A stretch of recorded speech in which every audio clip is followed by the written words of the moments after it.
Hello नमस्ते। एक और रीडिंग मैं आपके लिए लाई हूँ जिसका आज का टॉपिक है आपके विरोधियों के हाल बेहाल हो रहे हैं। किस हाल में हैं आपके विरोधी? हो रहे हैं आप परेशान? तो क्यों हो रहे हैं, यही टैरो कार्ड के माध्यम से जानने की कोशिश करेंगे। तो ये जनरल रीडिंग है, किसी की पर्सनल रीडिंग नहीं है। तो कार्ड मैंने पहले ही सफल कर लिए हैं। बिना देरी के मैं बात करूंगी रीडिंग की। और अगर आप मेरे चैनल पे पहली बार आए हैं तो सब्सक्राइब करिए, जिससे कि मैं आपकी एनर्जी पिकअप कर सकूं और आपके लिए भी एक रीडिंग कर सकूं। और कमेंट्स करके बताएं ज़रूर कि ये आपको कैसी लगी रीडिंग, आपसे कितना रेजोनेट हुई। आपसे रेजोनेट हो भी सकती है, नहीं भी तो कितना आपसे रेजोनेट हुई ये कमेंट्स करके बताएं। और एक लाइक तो बनता ही बनता है, तो लाइक करके ज़रूर जाएँ। तो आपके एक लाइक से मुझे बहुत हिम्मत मिलती है आगे रीडिंग करने की। तो जैसा कि मैंने बोला कि कार्ड मैंने पहले ही सफल कर लिए हैं। तो देखो, आपके विरोधी कोई भी हो सकते हैं, घर से, मित्रों के बीच, पड़ोस या कार्यस्थल पे। ये जो भी हैं, आपकी अच्छाइयाँ इन पर देखी नहीं जाती हैं। ये आपके जो विरोधी हैं, इन पर आपकी अच्छाइयाँ देखी नहीं जाती। आप सिर्फ ये विरोधी इसीलिए आपके बन गए क्योंकि आप में इतनी अच्छाइयाँ हैं। तो बहुत सारे लोगों के साथ ये होता है कि लोग जान ही नहीं पाते मेरे विरोधी क्यों हैं। मैं तो सबके साथ अच्छा करता हूँ या करती हूँ, तो लेकिन आपकी अच्छाइयों को देखते हुए विरोधी बन जाते हैं। तो यही आपके साथ हुआ। तो ये आपके विरोधी बन बैठे। आप इनको मुंह तोड़ जवाब भी देते थे पहले, आप लड़े भी हैं। आप एक प्योर सोल हैं। कुछ सालों पहले कोई ऐसी आपकी लाइफ में घटना हुई या कोई आपके घर आया या आपकी लाइफ में कोई आया, उस इंसान के आने के बाद आपकी लाइफ में बहुत चीज़ें हुई, बहुत सारी चीज़ें हुई। उस पर्सन ने आपके मन की बातों को जाना और उन लोगों को बताया जो आपके विरोध में खड़े थे। इन लोगों ने साजिशें रची मिलकर। ये जो पर्सन या पर्सनी, मेल फीमेल दोनों में से कोई भी हो सकता है, आपके जीवन में आए। इनके आने से पहले आप आशावादी थे। हमेशा आपकी ये उम्मीद रहती थी जो मेरे साथ गलत हो रहा है या कर रहा है वो सब एक दिन ठीक होगा और न्याय होगा, ईश्वर न्याय करेंगे, ईश्वर देख रहे हैं।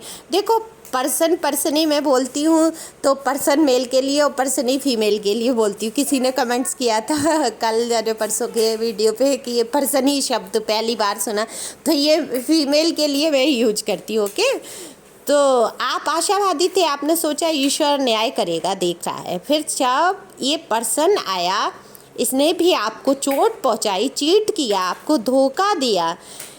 इस इंसान ने जो आपकी लाइफ में आया, आपको इतना दुख पहुंचाया कि इसकी वजह से ही आप ईश्वर की तरफ मुड़ गए। तो ये तो अच्छे के, जो कुछ होता है अच्छे के लिए होता है। आप मजबूत बने, अपने हक के लिए बोलने लगे। आपके आसपास बहुत नेगेटिव लोग हैं, दिख रहा है मुझे कार्ड में कि इतने ज़्यादा नेगेटिव लोग हैं। इन सारे लोगों ने आपके साथ धोखे किए। इन सब की वजह से ये हुआ कि ये तो आपको तोड़ना चाहते थे, लेकिन भगवान ने, ईश्वर ने आपकी अवेकनिंग कराई, क्योंकि आप तो प्योर सोल हो। आपको प्रभु दुख में नहीं देख सकते। परमात्मा ने आपको उठाया। परमात्मा कैसे उठाते हैं? हमारी ऊर्जा, चेतना के माध्यम से। जब हम अध्यात्म की तरफ बढ़ जाते हैं तो हमें अपनी चेतना हमारी जागृत होती है। और मन के अंदर चेतना कहाँ है? हमारे अंदर ही है। और जब वो जागृत होती है तो हमें चीज़ें समझ में आने लगती हैं। आपके साथ ऐसी स्थितियाँ भी आई कि आप कर अच्छे के लिए रहे हो और हो बुरा रहा है। आप ही को लोग गलत समझ रहे हैं। लोग आपको दिमागी और शारीरिक दोनों तरह से दुख पहुंचा रहे थे। इतने कष्ट आपके जीवन में आए। मेंटली बहुत प्रेशर दिया गया कि आप पागल ही हो जाओ। और आपके विरोधियों ने कहीं ना कहीं ये साजिश की, आपको पागल भी घोषित करने की कोशिश की। बहुत ही शातिर ये लोग, मैं कहूँगी बहुत ही घटिया और शातिर और धूर्त लोग हैं ये। आपको पागल तक कहने लगे, लेकिन आप पागल नहीं, आप तो बहुत बुद्धिमान हैं। आपने ईश्वर की शरण में आप गए। तो जब तक आप परेशान हुए, रोए धोए, ये खुश होते थे।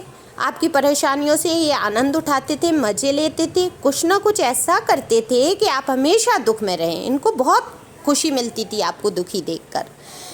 जीना भूल जाएं। आपको इतना दर्द, इतना दिमागी तकलीफ़ आपको दी गई, तो अब ये पता नहीं किसकी एनर्जी आ रही है, आपसे रेजोनेट हो भी सकती है, नहीं भी, क्योंकि ये जनरल रीडिंग होती है। लेकिन मुझे जो कार्ड में एनर्जी आ रही है मैं वही बताऊंगी।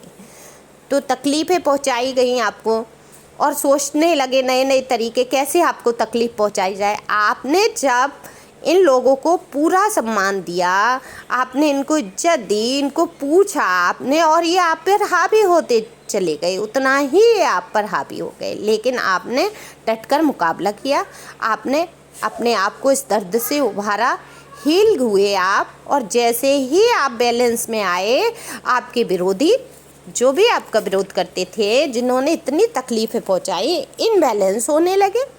जब हम रोने धोने की लोअर वाइब्रेशन से थोड़ा सा ऊपर उठते हैं, हम लोअर वाइब्रेशन को छोड़कर आगे बढ़ने की कोशिश करते हैं, रोना धोना बंद करते हैं, तब दूसरे पाले पर प्रभाव पड़ता है जो हमें रुला रहा है।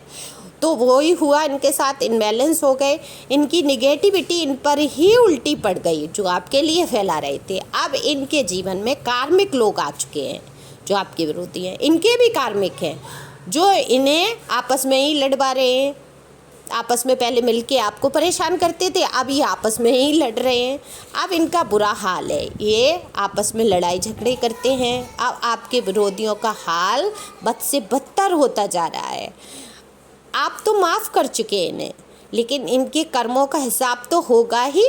परमात्मा सब देख रहा है। संसार में कोई भी तब तक झूठ बोल सकता है जब तक वो यहाँ इंसानों को झूठ बोल दिया, छिपा दिया, बातों को छिपा लिया। लेकिन ऊपर बैठे प्रभु परमात्मा तो सब जानते हैं ना, और वो इनको इनके कर्मों की सज़ा दे रहे हैं।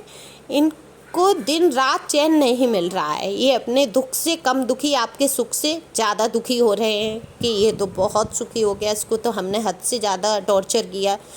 आपका अच्छा समय अब शुरू हो चुका है। आप इन लोगों का बुरा, और इन लोगों का बुरा हो चुका है। आप इन लोगों का बुरा नहीं चाहते, आप सब दिमाग से निकालने की कोशिश करते हैं। जिसने जो किया वो भुगतेगा, आप ऐसी एनर्जी में रहते हैं। आपको डिवाइन कहना चाहती है कि आपको किसी की बातों में नहीं आना है। आपने जो सच्चा रास्ता चुना है उस पर चलिए, बदले की भावना को अपने ऊपर हावी ना करने दें। ईश्वर से बस एक प्रार्थना कि हे ईश्वर, मुझे शक्ति दो, मैं इस मुसीबत का सामना कर पाऊँ, माया मोह से दूर रहकर आप में समर्पित हो जाऊँ। भगवान से कहें कि मैं आप में समर्पित हो जाऊँ। आपको वो सब कुछ मिलने वाला है जो आपके भाग्य में है, क्योंकि ईश्वर आपसे बहुत खुश है। आप प्योर सोल हैं तो ईश्वर आपको अपनाएगा ही। और जो प्योर सोल होते हैं उनके जीवन में परेशानियाँ आती ही हैं।